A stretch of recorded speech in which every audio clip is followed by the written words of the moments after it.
നിങ്ങൾക്കറിയാമോ ആരാ John Wesley എന്ന്? തന്നെ കുറിച്ച് ഒരൊറ്റ വാക്ക് പറയാം. ഒരു പട്ടണത്തിന്റെ നടുവിലൂടെ ഓടിപ്പോകുന്ന നൂറുകണക്കിന് ആളുകൾ ഇരുന്ന് സഞ്ചരിക്കുന്ന ട്രെയിനകത്ത് ആ മനുഷ്യൻ ഒരിക്കൽ യാത്ര ചെയ്തു. ആ ഓടിക്കൊണ്ടിരുന്ന ട്രെയിനകത്ത് ആ ജോൺ വെസ്ലി യാത്ര ചെയ്തപ്പോൾ താൻ ഓടിപ്പോകുന്ന അല്ലെങ്കിൽ താൻ ഇരുന്ന് യാത്ര ചെയ്യുന്ന ആ റെയിൽവേ പാളത്തിന്റെ രണ്ട് ഭാഗത്തും കിലോമീറ്റർ നീളത്തിൽ കിടക്കുന്ന ചേരി പ്രദേശങ്ങളാണ്.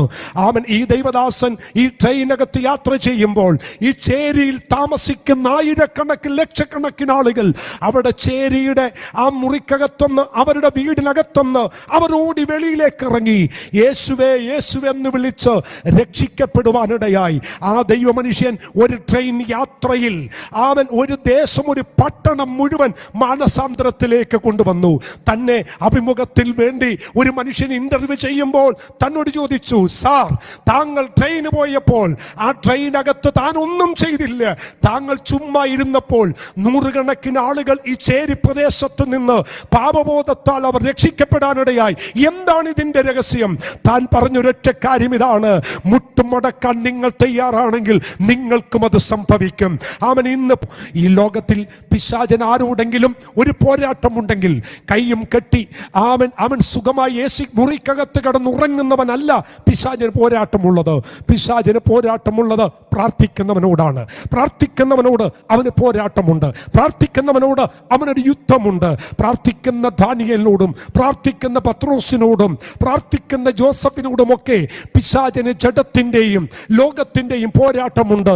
പക്ഷെ ഇന്ന് പ്രഭാതം പരിശുദ്ധ ആത്മാവിൽ ഞാൻ നിങ്ങളെ നോക്കി പ്രവചിച്ചു പറയുന്നു, പ്രാർത്ഥിക്കുന്ന നിന്നെ ഒരു അന്ധകാര വ്യാപാരവും ജയിക്കത്തില്ല. പ്രസംഗകൻ പരാജയപ്പെട്ടെന്ന് വരും, പ്രബന്ധങ്ങൾ തയ്യാറാക്കുന്ന എഴുത്തുകാർ താളടിയായെന്നവരും ബലഹീനരായെന്ന് വരും. എന്നാൽ ഇന്ന് പകൽ പ്രാർത്ഥിക്കുന്ന ദൈവ പൈതലേ, ദൈവത്തിന് മുട്ടുമടക്കുന്ന ദൈവ പൈതലേ, നിന്നോടാണ് ഈ ഞായറാഴ്ചത്തെ ദൈവത്തിന്റെ അരുളപ്പാട്. നിന്റെ മുമ്പിൽ ഒരു ശത്രുവും ജയിക്കത്തില്ല. അതുകൊണ്ടാണ് മൊർദെഖായിയെ നോക്കിയിട്ട് ഹാമാന്റെ ഭാര്യ പറഞ്ഞത്, നിങ്ങൾ അവനെ ജയിക്കയില്ല, നിങ്ങൾ അവനെ ജയിക്കത്തില്ല. എന്തുകൊണ്ട്?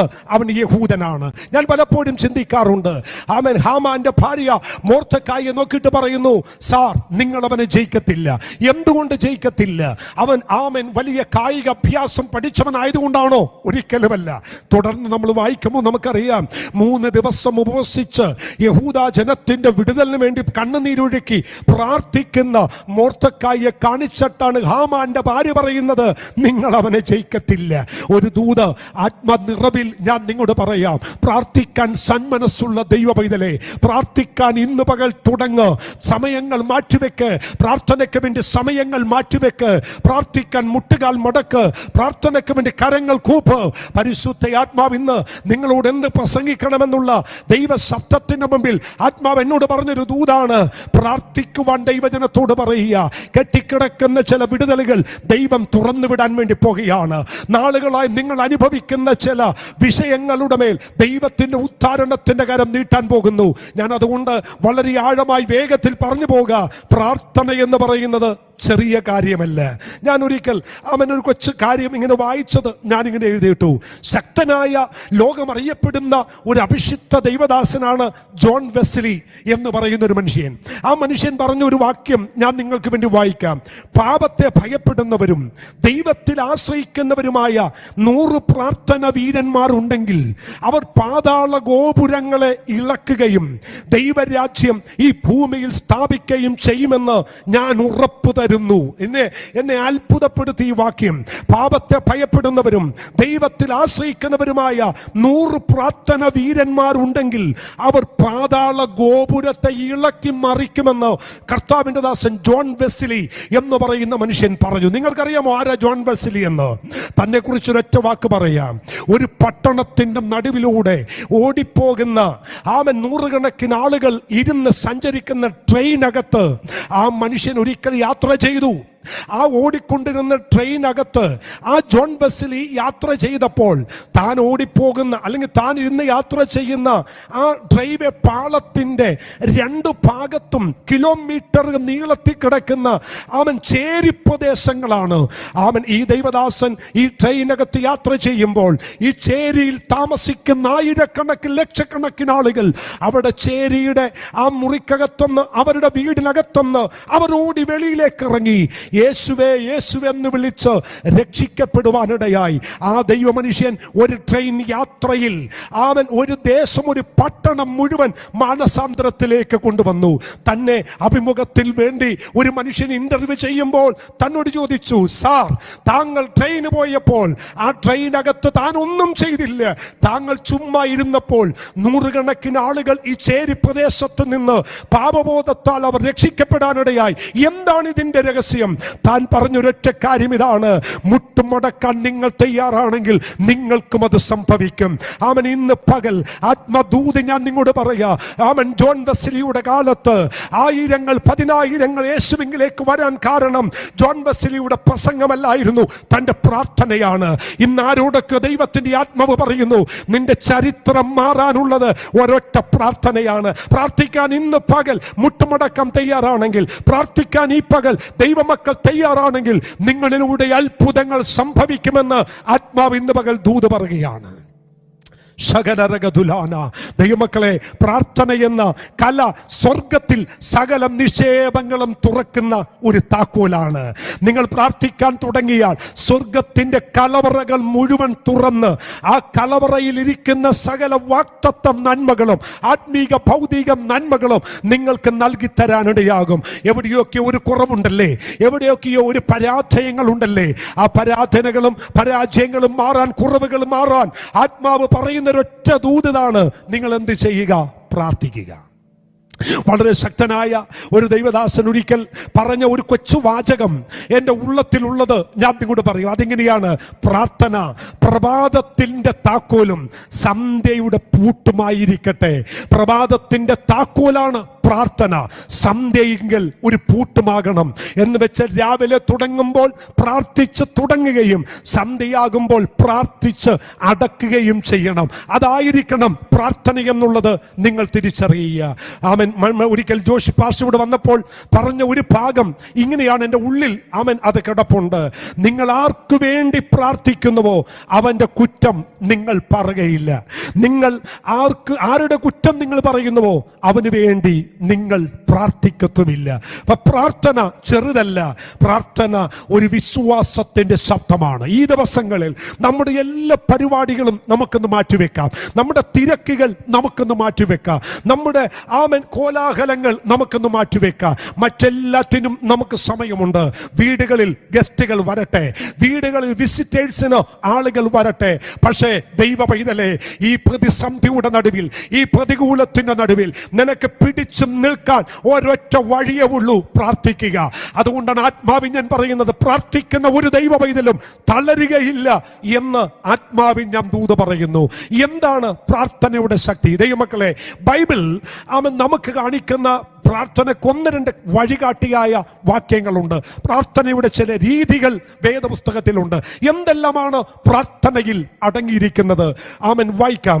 ദാനിയേലിന്റെ പ്രവചനം 4-ാമത്തെ അധ്യായം അതിന്റെ 34-35 വാക്യങ്ങൾ നിങ്ങൾ ശ്രദ്ധിക്കുക.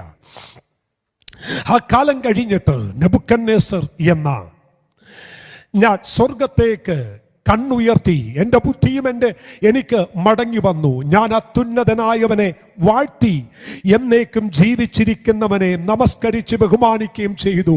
അവൻ്റെ ആധിപത്യം എന്നേക്കുമുള്ള ആധിപത്യം, അവൻ്റെ രാജ്യത്വവും തലമുറയായി ഉള്ളതല്ലോ. ഈ വാക്യം നിങ്ങൾക്ക് എല്ലാവർക്കും അറിയാം. അല്പം അഹങ്കരിച്ച ഒരു മനുഷ്യനുണ്ട്, നെബൂഖദ്നേസർ രാജാവ്. ഈ കാണുന്നത് മഹദിയം ബാബേലല്ലയോ എന്ന് പറഞ്ഞ് അല്പം അഹങ്കരിച്ച് തൂക്കുവനം കണ്ട് ലോകത്തിലെ 7 അത്ഭുതങ്ങളിൽ ഒരു അത്ഭുതമായ തൂക്കുവനം ഉണ്ടാക്കി അതിൽ അഹങ്കരിച്ച ആ നെബൂഖദ്നേസറിനെ പുല്ല് തിന്നുന്ന കാളയ്ക്ക് സമനാക്കി ദൈവം മാറ്റി. അവനെ ദൈവം താഴ്ത്തിട്ടു, താളടിയാക്കി. നാളുകൾ കഴിഞ്ഞപ്പോൾ തൻ്റെ കണ്ണ് സ്വർഗത്തിലേക്ക് ഉയർത്തി, തൻ്റെ ബുദ്ധി തനിക്ക് മടക്കി കിട്ടി.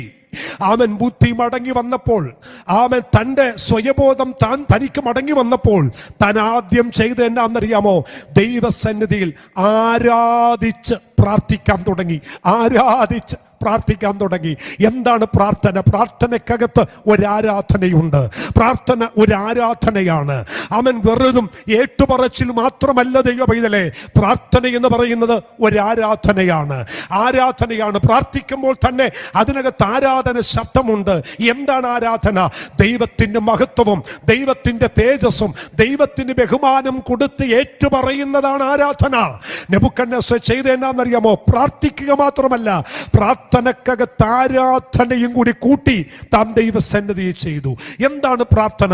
1 യോഹന്നാന്റെ ലേഖനം 1-ാമത്തെ അധ്യായം അതിന്റെ 9-ാമത്തെ വാക്യം നിങ്ങൾ ശ്രദ്ധിക്കുക.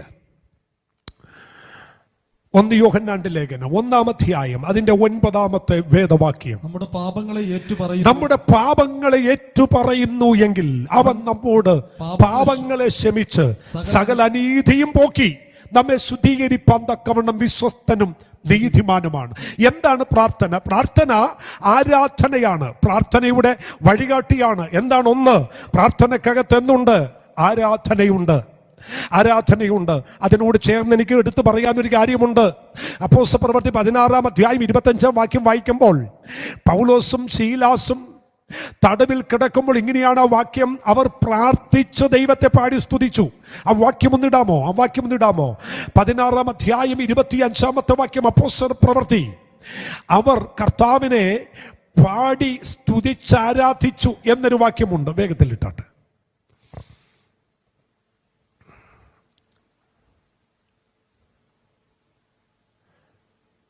16-ന്റെ 25, 16-ാം അധ്യായം 25-ാമത്തെ വാക്യം.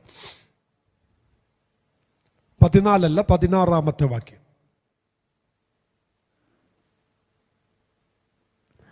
അർദ്ധരാത്രിക്ക് പൗലോസും ശീലാസും പ്രാർത്ഥിച്ചു, ദൈവത്തെ പാടി സ്തുതിച്ചു. കണ്ടോ?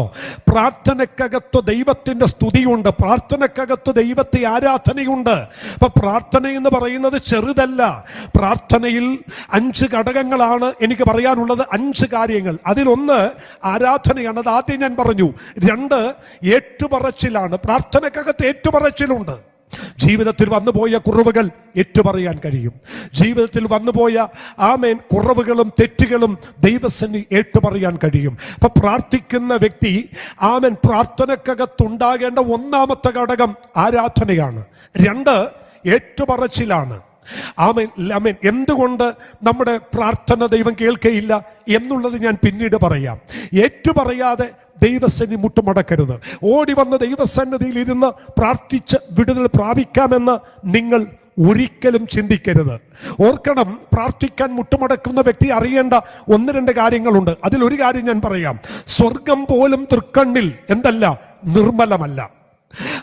ദൈവം സൃഷ്ടിയായി ഉണ്ടാക്കിയ രാപ്പകൽ ദൈവത്തെ ആരാധിക്കാൻ ഉണ്ടാക്കിയ സാറാഫുകളിൽ പോലും ദൈവത്തിന് വിശ്വാസമില്ലെന്ന് യോബിന്റെ പുസ്തകം പറയുന്നു. അവൻ സൃഷ്ടിക്കപ്പെട്ട ദൂതന്മാരിൽ പോലും അവന് വിശ്വാസമില്ല. അപ്പൊ ദൈവമുണ്ടാക്കിയ 24 അവേഴ്സും ആരാധിക്കുന്ന 365 ദിവസവും 2 കൊണ്ട് മൂടി 2 കൊണ്ട് പറന്ന് ദൈവത്തെ ആരാധിക്കുന്ന സാറാഫുകളിൽ പോലും ദൈവത്തിന് വിശ്വാസമില്ല. സ്വർഗം പോലും തൃക്കണ്ണിൽ നിർമ്മലമല്ല. അത്രയ്ക്ക് പാവനമായ വിശുദ്ധമായ ദൈവത്തിന്റെ മുമ്പിൽ മുട്ടുമടക്കി പ്രാർത്ഥിക്കുമ്പോൾ ഓടി വന്ന് മുഴങ്കാലും മുടക്കി നിന്റെ വിഷയങ്ങൾ ചോദിച്ച് മേടിക്കാമെന്ന് ഒരിക്കലും നിങ്ങൾ കരുതരുത്. ദൈവസന്നിധിയിൽ മുട്ടുമടക്കുമ്പോൾ 1 അവനെ ആരാധിക്കാൻ നീ തയ്യാറാകണം. 2 ഏറ്റുപറയാൻ നിങ്ങൾ തയ്യാറാകണം. ഏറ്റുപറയണം. നിങ്ങളുടെ ജീവിതത്തിന്റെ കുറുവശങ്ങൾ എവിടെയാണോ പരാജയം സംഭവിച്ചത് അത് ഏറ്റുപറയണം. ഏറ്റുപറഞ്ഞില്ല എങ്കിൽ എന്ത് സംഭവിക്കുമെന്നുള്ളത് ജോഷുവയോട് ചോദിച്ചാൽ മതി. ജോഷുവ വലിയ പട്ടണമായ എരിഹോ പട്ടണം പിടിച്ചു. കൊച്ചു പട്ടണമായ ഹായി പട്ടണത്തോട് തോറ്റുപോയി. പട്ടണത്തോട് തോറ്റുപോയി യോശുവ ദൈവസന്നിധിയിൽ ഇടുമ്പാണ് വീണ് കിടക്കുമ്പോൾ ദൈവം പറഞ്ഞൊരു കാര്യമുണ്ട്. യോശുവ, നീ എന്തിനാ വീണ് കിടക്കുന്നത്? നീ എഴുന്നേൽക്ക്. പാളയത്തിനകത്ത് പാളയത്തിനകത്ത് പാപം കിടക്കുമ്പോൾ പ്രാർത്ഥിച്ചാൽ, യുദ്ധം ചെയ്താൽ ആ യുദ്ധം വിജയമാകത്തില്ല. അതുകൊണ്ട് ശുദ്ധീകരിക്കാൻ പറഞ്ഞു. ശുദ്ധീകരിച്ച് യഹൂദാ ഗോത്രത്തിലെ ആഗാന് ചീട്ട് വീണപ്പോൾ ജോഷുവ ആഗാനോട് പറയുന്നൊരു ഭാഗമുണ്ട്, നിങ്ങൾ വായിച്ചേക്കണം. ആഗാനെ, എവിടെയെങ്കിലും നീ തെറ്റിപ്പോയെങ്കിൽ വേഗത്തിൽ ദൈവത്തോട് ക്ഷമ പറഞ്ഞ് ഏറ്റുപറ. എന്നിട്ടും അവൻ പറഞ്ഞില്ല. ജോഷുവയ്ക്കറിയാം ഈ ദൈവം മഹാദയുള്ളവനാണ്, കരുണയുള്ളവനാണ്, ഏറ്റുപറഞ്ഞാൽ മനസ്സലിയുന്നവനാണ്. എത്ര വലിയ കടുപാപമാണേലും, എത്ര കെടുങ്കെട്ട് വീണ പാപമാണേലും അവൻ ഏറ്റുപറയുന്നവന് വിടുതൽ കൊടുക്കാൻ കഴിവുള്ള ഒരു ദൈവത്തെയാണ് ഞാനും നിങ്ങളും സേവിക്കുന്നത്. വിശ്വാസമുള്ള ദൈവമക്കൾ വിശുദ്ധ കരമുയർത്തി കർത്താവിന് സ്തോത്രം ചെയ്യ്. പ്രാർത്ഥനക്കകത്ത് ആരാധനയുണ്ട്, പ്രാർത്ഥനക്കകത്ത് ഏറ്റുപറച്ചിലുണ്ട്. എപ്പോൾ ദൈവസന്നിധി വന്നാലും കുഞ്ഞെ നീ ഏറ്റുപറയണം. ജീവിതത്തിൽ സംഭവിച്ചത്, ആമൻ നോട്ടത്തിൽ സംഭവിച്ചു പോയത്, ആമൻ പ്രവൃത്തിയാൽ സംഭവിച്ചു പോയത്, ഇന്ദ്രിയങ്ങളാൽ സംഭവിച്ചു പോയത് ഏറ്റുപറഞ്ഞ് ദൈവസന്നിധി മുട്ടുമടക്ക് വിടുതൽ തരുന്ന ഒരു ദൈവമുണ്ട്. 3, പ്രാർത്ഥന യാചനയാണ്. 1 തിമോത്തിയോസിന് എഴുതിയ ലേഖനം 2-ാമത്തെ അധ്യായം അതിൻ്റെ 1, 2, 3 വാക്യങ്ങൾ. 1 തിമോത്തിയോസിന്റെ ലേഖനം 2-ാമത്തെ അധ്യായം. എന്നാൽ സകല മനുഷ്യർക്കും നാം സർവഭക്തിയോടും കനത്തോടും കൂടെ സാവധാനതയും സ്വസ്ഥതയുമുള്ള ജീവനം കഴിക്കേണ്ടതിന്. 2-ാമത്തെ വാക്യം, വിശേഷാൽ രാജാക്കന്മാർക്കും സകല അധികാരസ്ഥന്മാർക്കും വേണ്ടി യാചനയും പ്രാർത്ഥനയും പക്ഷവാദവും സ്തോത്രവും ചെയ്യണം. അവിടെ എടുത്തു പറയുന്ന 4 കാര്യങ്ങൾ ശ്രദ്ധിക്കുക. യാചന, പ്രാർത്ഥന, പക്ഷവാദം, സ്തോത്രം നിങ്ങൾ ചെയ്യണം. വിശേഷാൽ രാജാക്കന്മാർക്ക് വേണ്ടി. പ്രാർത്ഥനക്കകത്ത് യാചനയുണ്ട്, പ്രാർത്ഥനക്കകത്ത് യാചനയുണ്ട്. നിങ്ങൾ ശ്രദ്ധിക്കണം കേട്ടോ. ആമൻ. ഈ മലയാള മത്തായി സുവിശേഷത്തിനകത്ത് ചോദിപ്പിൻ, യാചിപ്പിൻ, എന്നാൽ നിങ്ങൾക്ക് കിട്ടും എന്നൊരു വാക്കുണ്ട്.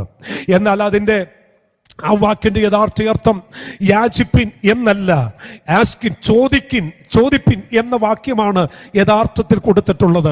അവിടെ ഒരു തെറ്റുണ്ട്. യാചിപ്പിൻ എന്നല്ല, ചോദിപ്പിൻ എന്നാണ്. കാരണം മക്കൾക്ക് അപ്പനോട് യാചിക്കേണ്ട കാര്യമില്ല.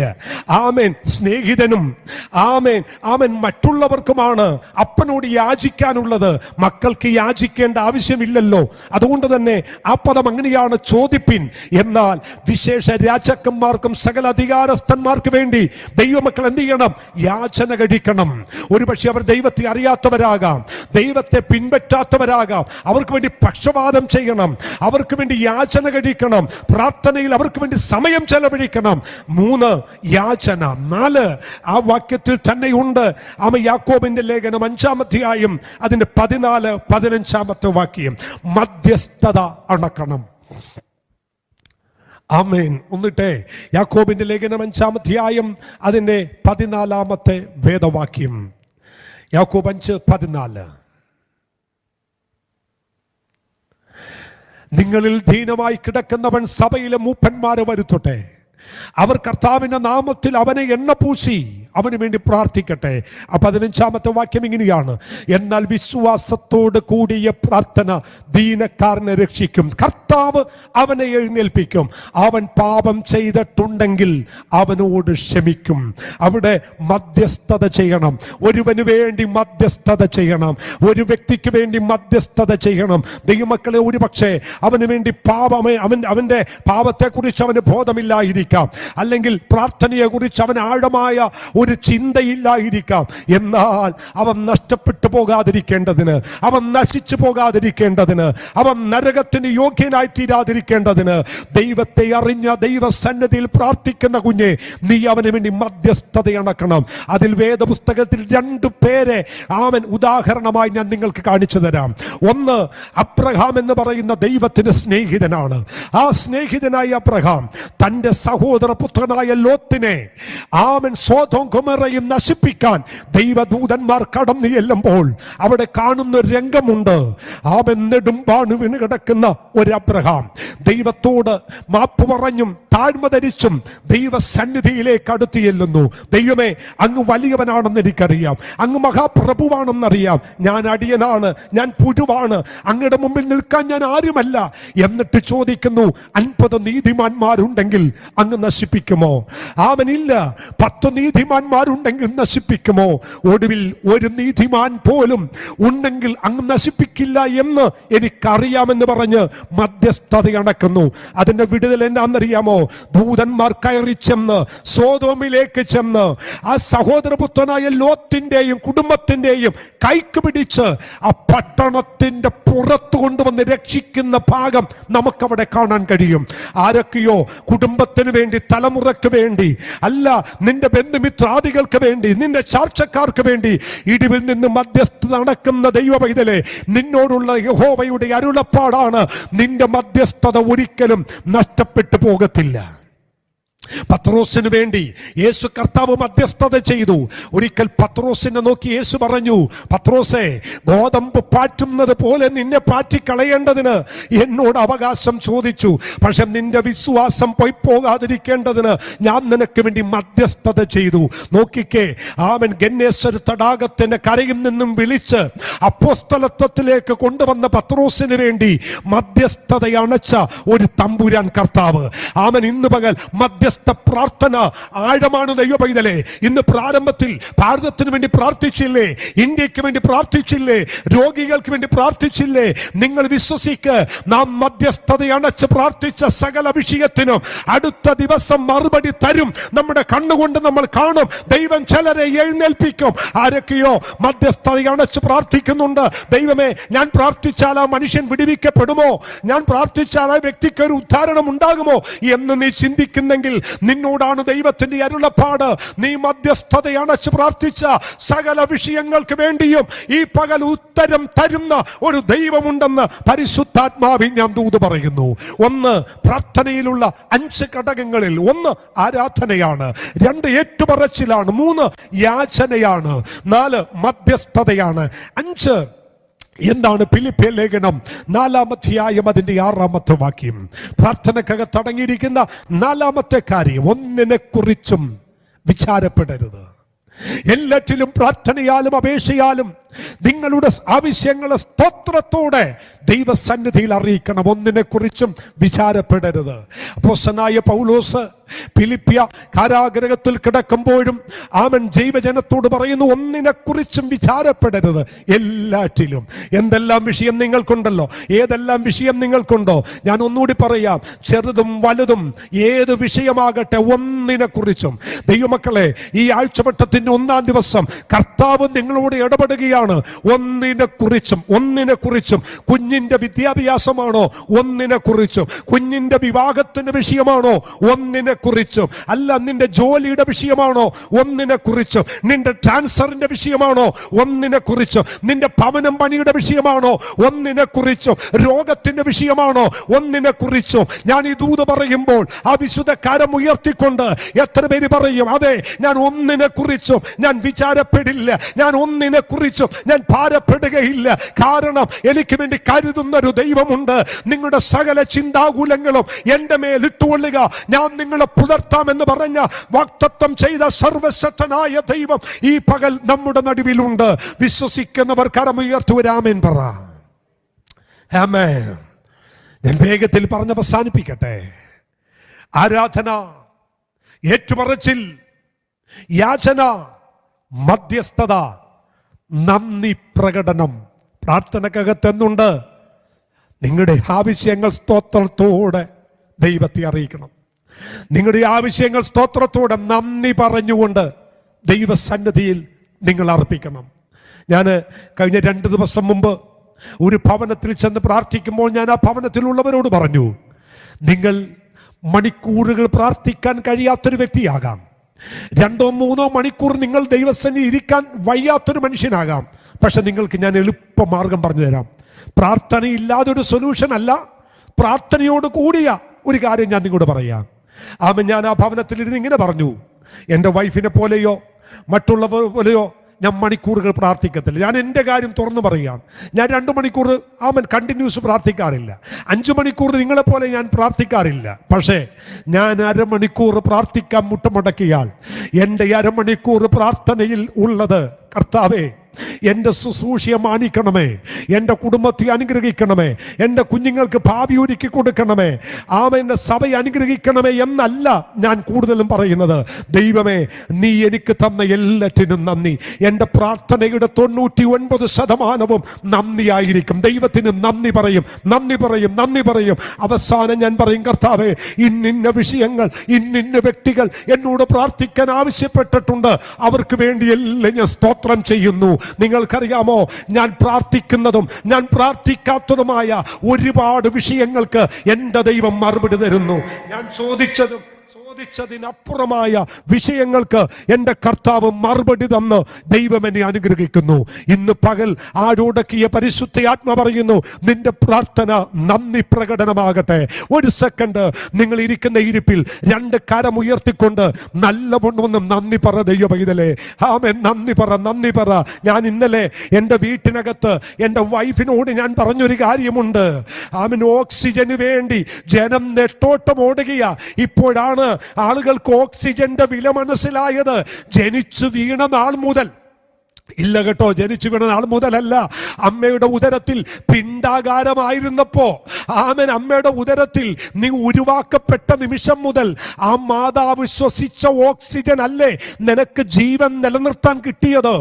ആമേൻ, നിന്റെ അമ്മയുടെ ഉദരത്തിൽ ഉരുവായ നിമിഷം മുതൽ നിന്നെ ഈ ഭൂമിയിൽ നിന്നും ദൈവം വിളിക്കുന്ന നിമിഷം വരെ ഒരു സെക്കൻഡ്, ഒരു നിമിഷം പോലും ദൈവം തടസ്സമില്ലാതെ, ദൈവം മാറ്റിവെക്കാതെ, ആമേൻ, 24 മണിക്കൂർ നീ ഉറങ്ങുമ്പോഴും നടക്കുമ്പോഴും ജോലി ചെയ്യുമ്പോഴും ഫ്രീ ആയിട്ട് ഓക്സിജൻ തരുന്നതിനും നന്ദി പറയാൻ പറ്റുമോ ദൈവ പൈതലേ? ഡൽഹിയിൽ ഓക്സിജൻ സിലിണ്ടറുമായി ആയിരക്കണക്കിന് ആളുകൾ നെട്ടോട്ടം ഓടുമ്പോ ഈ ദൈവം നിനക്ക് തരുന്ന ഓക്സിജന് വിലയില്ലല്ലേ? ഇന്ന് പകൽ മറ്റൊരു മെസ്സേജ് നീ കേൾക്കണ്ട, ദൈവത്തിന് നന്ദി പറ ദൈവ പൈതലേ.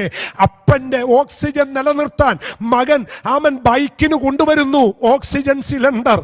ആമൻ സൈക്കിൾ റിഷയ്ക്ക് അമ്മയുടെ ഓക്സിജൻ നിലനിർത്താൻ, പ്രാണവായു നിലനിർത്താൻ മകൻ സൈക്കിൾ റിഷയ്ക്ക് ഓക്സിജൻ സിലിണ്ടർ കൊണ്ടുവരുന്നു. ഇതൊക്കെ പേപ്പറിലും വാർത്തയിലും കാണുമ്പോ കരം ഉയർത്തിക്കൊണ്ട് ഞാൻ പറയും, അപ്പാ, എനിക്ക് ഫ്രീ ആയിട്ട് അങ്ങ് തരുന്ന ഓക്സിജനും നന്ദി, അങ്ങ് തരുന്ന ഈ നല്ല ഓക്സിജനും നന്ദി. വേറെ ഒന്നും വേണ്ട ദൈവമക്കളെ, ഇതിനും മാത്രം നന്ദി പറ. നല്ല വീട് നിങ്ങൾക്കുണ്ട്, നല്ല വസ്ത്രം നിങ്ങൾക്കുണ്ട്, നല്ല പാർപ്പിടം ദൈവം നിങ്ങൾക്ക് തന്നിട്ടുണ്ട്, നല്ലതായ വസ്ത്രം ദൈവം തന്നു. പക്ഷേ ഓക്സിജൻ ഇല്ലെങ്കിൽ ഇതുകൊണ്ട് എന്ത് പ്രയോജനം? എല്ലാ ദിവസവും ആമൻ ഒരു സെക്കൻഡ് പോലും ഇത് മുടക്കാതെ ഇന്ന് വരെ തന്ന ഈ ദൈവത്തിന് ഈ ആഴ്ചവട്ടത്തിന്റെ 1-ാം ദിവസം വിശുദ്ധ കരമുയർത്തി നന്ദി പറ, നന്ദി പറ, നന്ദി പറ. നിന്റെ പ്രാർത്ഥനയിൽ നന്ദി ഉണ്ടാകട്ടെ, നിന്റെ പ്രാർത്ഥനക്കകത്ത് നന്ദി ഉണ്ടാകട്ടെ. ഒരു സെക്കൻഡ് ആ കരമൊന്ന് ഉയർത്തിക്കൊണ്ട് പറയാമോ? Praise the Lord. അർഹിക്കാത്ത നന്മകളും എനിക്കേകിടും ദയാനിധേ. അർഹിക്കാത്ത നന്മകളും എനിക്കേകിടും ദയാനിധേ.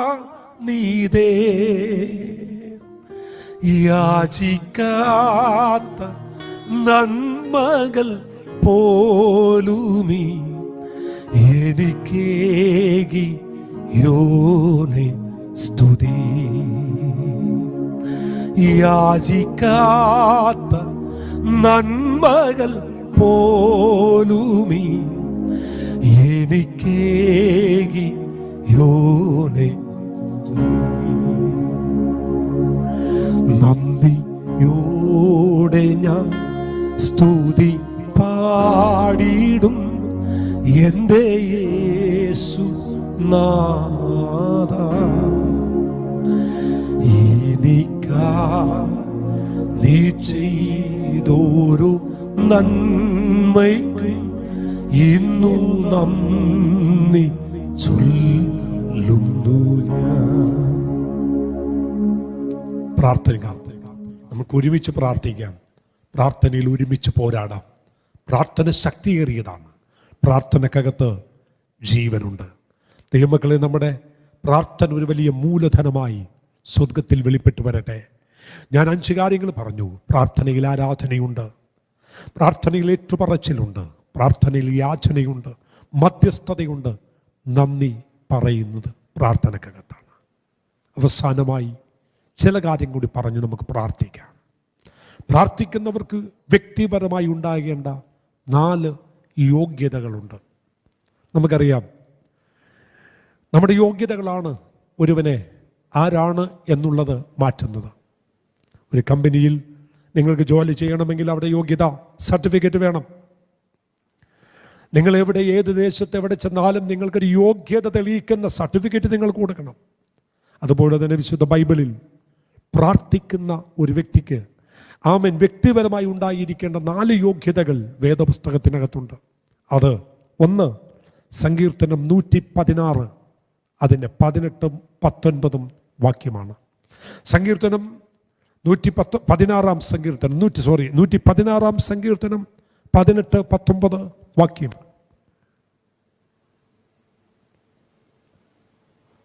ഇങ്ങനൊരു വാക്യമുണ്ട്: ഹൃദയശുദ്ധിയോടെ ദൈവമേ എൻ്റെ ഹൃദയത്തിൽ അകൃത്യം കരുതിയിരുന്നു എങ്കിൽ യഹോവ എൻ്റെ പ്രാർത്ഥന കേൾക്കില്ലായിരുന്നു. ആമേൻ. ആ വാക്യമാണ് ദൈവത്തിൻ്റെ വചനം ഇങ്ങനെയാ പറയുന്നത്: ദൈവമേ, ഞാൻ എൻ്റെ ഹൃദയത്തിൽ അകൃത്യം കരുതിയിരുന്നെങ്കിൽ യഹോവ കേൾക്കയില്ലായിരുന്നു. അപ്പോൾ 1 ദൈവസന്നിധി. ആ വാക്യമല്ല, മറ്റൊരു വാക്യമാണ്. ആ വാക്യത്തിനകത്ത് ഇങ്ങനെയാണ്: നമ്മുടെ ഹൃദയം വിശുദ്ധീകരിക്കണം, ഹൃദയശുദ്ധിയോടെ മാത്രമേ പ്രാർത്ഥിക്കാൻ പാടുള്ളൂ. ഹൃദയം ശുദ്ധിയില്ലാത്തൊരു മനുഷ്യന് പ്രാർത്ഥിക്കുവാൻ കഴിയില്ല. ഹൃദയത്തിനകത്ത് അകൃത്യം കരുതിയിരുന്നാൽ യഹോവ കേൾക്കത്തില്ല. നമ്മുടെ ഹൃദയം വിശുദ്ധമായിരിക്കണം.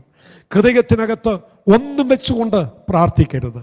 അതുകൊണ്ട് 1ാമത് നിങ്ങൾ എഴുതി വെക്കണം: ഹൃദയശുദ്ധിയോടെ നിങ്ങൾ പ്രാർത്ഥിക്കണം.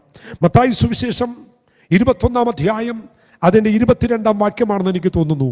പ്രാർത്ഥിക്കുമ്പോൾ വിശ്വാസത്തോടെ നിങ്ങൾ പ്രാർത്ഥിക്കണം. വിശ്വസിച്ചുകൊണ്ട് പ്രാർത്ഥിക്കണം. നിങ്ങൾ എന്താണോ നിങ്ങൾ പ്രാർത്ഥിക്കുന്നത് ആ വിഷയം നിങ്ങൾ വിശ്വസിക്കണം. ദൈവം എനിക്കത് തരും. ഞാൻ ആർക്ക് വേണ്ടിയാണോ പ്രാർത്ഥിച്ചത് അവന് ദൈവം ഉദ്ധരിക്കും. ഞാൻ ഏത് വിഷയത്തിന് വേണ്ടിയാണോ പ്രാർത്ഥിച്ചത് ആ വിഷയത്തിന് മറുപടി കിട്ടും എന്ന് നിങ്ങൾ വിശ്വസിച്ചുകൊണ്ട് നിങ്ങൾ പ്രാർത്ഥിക്കണം. അതുകൊണ്ടാണ് കർത്താവിൻ്റെ ദാസനായ ദാവീദ്, എൻ്റെ ഓർമ്മ ശരിയാണെങ്കിൽ സങ്കീർത്തനം 20-ലാണെന്ന് തോന്നുന്നു, ഇങ്ങനൊരു വാക്യമുണ്ട്: ഞാൻ ഒരു കാര്യം യഹോവയോട് അപേക്ഷിച്ചു, അത് തന്നെ ഞാൻ ആഗ്രഹിക്കുന്നു. എന്താണോ ഞാൻ അപേക്ഷിച്ചത് അത് തന്നെ ഞാൻ ആഗ്രഹിക്കുന്നു. ഞാൻ ആഗ്രഹിച്ചത് തന്നെ ഞാൻ അപേക്ഷിക്കുന്നു. എൻ്റെ ആഗ്രഹവും അപേക്ഷയും രണ്ടും രണ്ടല്ല, ഒന്ന് തന്നെയാണ്. നിങ്ങൾ വിശ്വസിക്കണം. പ്രാർത്ഥിക്കുന്ന വിഷയം എഴുന്നേൽക്കുന്നതിന് മുമ്പ് എനിക്കത് തരും എന്ന് നിങ്ങൾ വിശ്വസിക്കണം. 3 അവൻ യോഹന്നാൻ 14:13 യേശുവിൻ്റെ നാമത്തിൽ മാത്രമേ നിങ്ങൾ പ്രാർത്ഥിക്കാവൂ. ആമേൻ. ഞാൻ കണ്ടിട്ടുണ്ട് പലരും പ്രാർത്ഥിച്ച് അവസാനിപ്പിക്കുമ്പോൾ ആമേൻ ചുമ്മാ കൊണ്ടുവന്ന് പ്രാർത്ഥിച്ച് ആമേൻ അവസാനിപ്പിക്കുന്നത് ഞാൻ ശ്രദ്ധിച്ചിട്ടുണ്ട്. എന്നാൽ നിങ്ങൾ ആ 14:13 നോക്കുക: നിങ്ങൾ എൻ്റെ നാമത്തിൽ അപേക്ഷിക്കുന്നൊക്കെയും പിതാവ് പുത്രനിൽ മഹത്വപ്പെടേണ്ടതിന് ഞാൻ ചെയ്തു തരും. എപ്പോഴും നിങ്ങൾ പ്രാർത്ഥിക്കുമ്പോൾ പ്രാർത്ഥനയുടെ അവസാനം ഇങ്ങനെ പറയണം: യേശു ക്രിസ്തുവിൻ്റെ നാമത്തിൽ ഞാൻ ചോദിക്കുമ്പോൾ ദയ തോന്നി കേൾക്കണമേ സ്വർഗീയ പിതാവേ. ആ പ്രാർത്ഥന വാചകം പൂർണ്ണമായിരിക്കണം. അവിടെയും ഇവിടെയും എത്താതെ പ്രാർത്ഥിച്ചു നിർത്തരുത്. ചിലർ പ്രാർത്ഥിച്ച് വിഷയം പറഞ്ഞിട്ട് ഒടുവിൽ കൊണ്ടുവന്ന് ആമേൻ പറഞ്ഞു കളയും. അങ്ങനെയല്ല. നിങ്ങൾ പ്രാർത്ഥിച്ച് അവസാനിപ്പിക്കുമ്പോൾ നിങ്ങൾ ചെയ്യേണ്ട ഒരു കാര്യമുണ്ട്. നിങ്ങൾ യേശു ക്രിസ്തുവിൻ്റെ നാമത്തിൽ നിങ്ങൾ പ്രാർത്ഥിച്ച് അവസാനിപ്പിക്കണം. ഞാനിങ്ങനെ പറയാറുണ്ട്: നിങ്ങൾക്ക് ബാങ്കിൽ പണമുണ്ട്, നിങ്ങൾക്ക് ചെക്കും ആ ബാങ്കിലെ ഉദ്യോഗസ്ഥർ തന്നിട്ടുണ്ട്. നിങ്ങൾക്ക് ലഭിച്ച ചെക്കുമായി നിങ്ങൾ ബാങ്കിൽ ചെല്ലുന്നു. എന്നിട്ട് നിങ്ങൾ എന്ത് ചെയ്തു?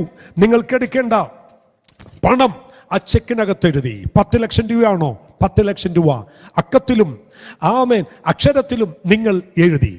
ആമേൻ കേഷ് എന്നും എഴുതി. നിങ്ങൾ ആ ചെക്ക് ആമേൻ മാനേജറുടെ കയ്യിൽ കൊടുത്തു. പൈസ തരത്തില്ല. ആ ചെക്ക് ശരിക്ക് പരിശോധിച്ച് നോക്കിയിട്ട് ആ അക്കൗണ്ടിൽ ഇരിക്കുന്ന മനുഷ്യൻ പറയും: നിങ്ങളുടെ സൈൻ ഇതിനകത്തില്ല. സൈൻ ഇല്ലാതെ നിങ്ങൾക്കൊരിക്കലും അവിടുന്ന് പൈസ എടുക്കാൻ കഴിയുകയില്ല. ആമൻ. നിങ്ങൾ ഒരു കാര്യം അറിയണം: നിങ്ങളുടെ പ്രാർത്ഥന വിഷയം ദൈവസന്നിധിയിൽ കൊടുക്കാനുള്ള സൈനാണ് യേശുക്രിസ്തുവിൻ്റെ നാമം. പിതാവിന് നിങ്ങൾ ആ ചെക്ക് കൊടുക്കുമ്പോൾ ഒപ്പില്ല എങ്കിൽ ഒരിക്കലും നിങ്ങൾക്കത് മാറിക്കിട്ടില്ല. നിങ്ങൾ കൊടുക്കുന്ന ആ പേപ്പർ, നിങ്ങളുടെ പ്രാർത്ഥനയാകുന്ന പേപ്പർ, ആ ചെക്ക് പിതാവിൻ്റെ സന്നിധി കൊടുക്കുമ്പോൾ പിതാവ് നോക്കുന്നൊരു കാര്യമുണ്ട്, ആ ചെക്കിൽ ഒപ്പുണ്ടോ? ഏതാണ് ആ സൈൻ? യേശുക്രിസ്തുവിൻ്റെ നാമം എന്ന സൈൻ. അതുകൊണ്ട് പ്രാർത്ഥിക്കുമ്പോൾ യേശുക്രിസ്തുവിൻ്റെ നാമത്തിൽ നിങ്ങൾ പ്രാർത്ഥിക്കണം. 1 യോഹന്നാൻ 5:14 ദൈവഹിതം അനുസരിച്ച് നിങ്ങൾ പ്രാർത്ഥിക്കണം. നിങ്ങൾ പ്രാർത്ഥിക്കുന്നതിന് മുമ്പേ നിങ്ങൾ അറിയണം, അവൻ്റെ ഇഷ്ടപ്രകാരം നാം എന്തെങ്കിലും അപേക്ഷിച്ചാൽ അവൻ നമ്മുടെ അപേക്ഷ കേൾക്കുന്നു. കണ്ണി കാണുന്നത് വാരിക്കോരിയിട്ട് പ്രാർത്ഥിച്ചാൽ തരുമെന്ന് നിങ്ങൾ വിശ്വസിക്കരുത്.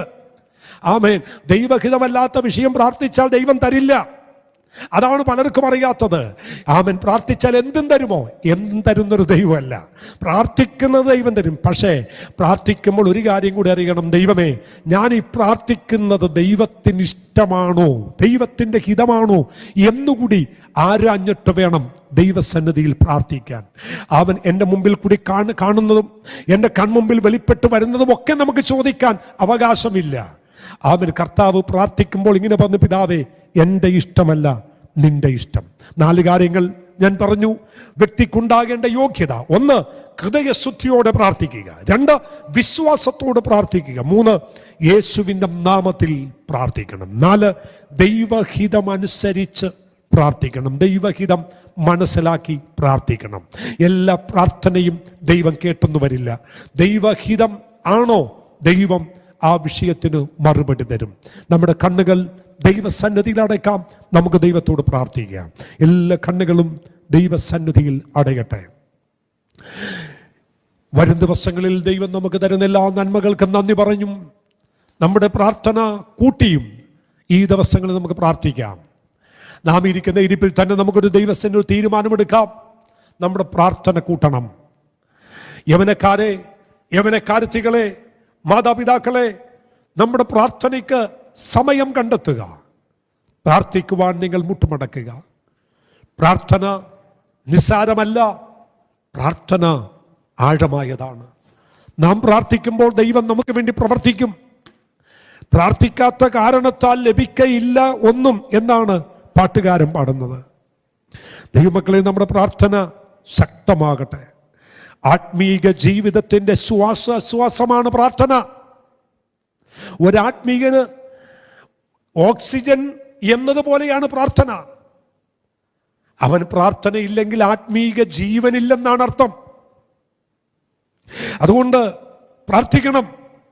പണ്ടൊരിക്കൽ സ്റ്റാൻലി ജോൺസൺ എന്ന് പറയുന്ന ഒരു കർത്താവിൻ്റെ ദാസൻ പറഞ്ഞൊരു വാക്യമുണ്ട്: ഒരു വ്യാപാരിക്ക് മൂലധനം എങ്ങനെയോ അതുപോലെയാണ് ഒരു വിശ്വാസിക്ക് പ്രാർത്ഥന.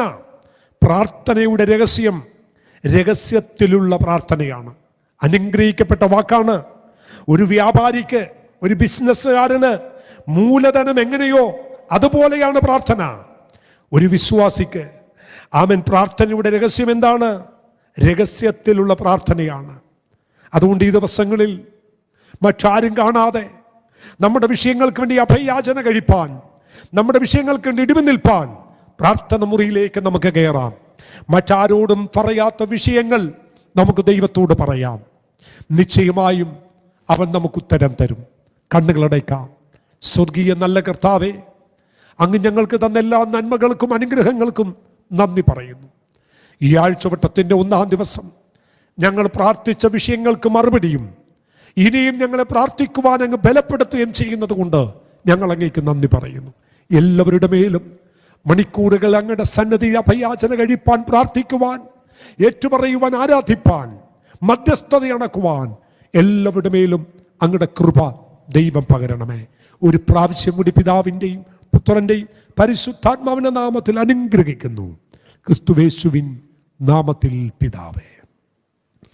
കർത്താവ് നമ്മുടെ പ്രാർത്ഥന കേട്ടതിനായി നമ്മുടെ കരമുയർത്തി നമുക്ക് സ്തോത്രം ചെയ്യാമല്ലോ. സ്തോത്രം, സ്തോത്രം, സ്തോത്രം, സ്തോത്രം.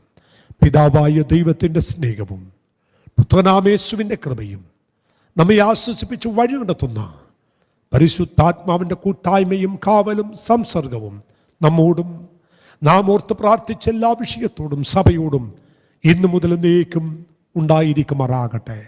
അറുക്കപ്പെട്ട കുഞ്ഞാടിനു മഹത്വം. ഹല്ലേലൂയ, ഹല്ലേലൂയ, ഹല്ലേലൂയ. ആമേൻ.